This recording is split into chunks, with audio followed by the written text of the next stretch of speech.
Here lies everything, the world I wanted at my feet. My victory's complete, so hail to the King.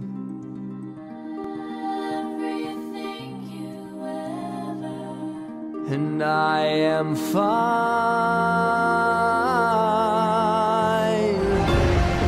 Now the nightmare's real. Now Dr. Horrible is here to make you quake with fear, to make the whole world kneel.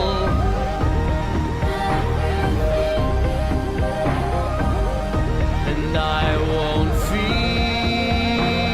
feel a thing.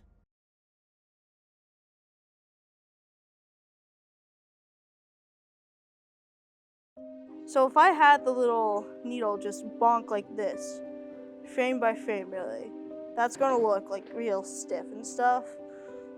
So fast-paced movement, like if you wanted to do something slow, like a small little doink, essentially, like a small little doink there, you wouldn't have the motion blur. But if it was like fast-paced, since it's frame by frame, you don't get that like motion blur.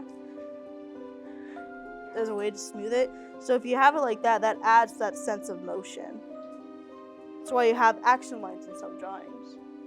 So I can just snap a picture, go ahead and fix the eye, since it's supposed to be open now, and hold, it's just moving back and forth.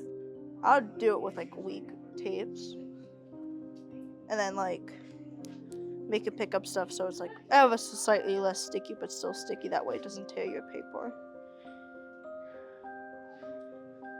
On it's all taped up in the back right now. Have a stable camera and mess with it. It doesn't have to be perfect post around. There's also a thing with keyframes and in-betweens. So a quick example would be one keyframe, if I could grab the thing, would be if one keyframe was up here all high and mighty and the other would be down there, you can do in-betweens, which is just moving it that way. That gives you more movement, which makes it smoother than it just teleporting back and forth, essentially. I would say the paper takes more time because you have to finagle it more than just copy and pasting. You also don't have a Control-Z. So if you make a mistake, you cannot go back.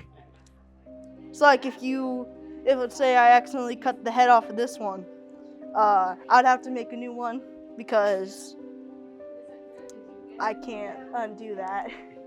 This is what we call layers.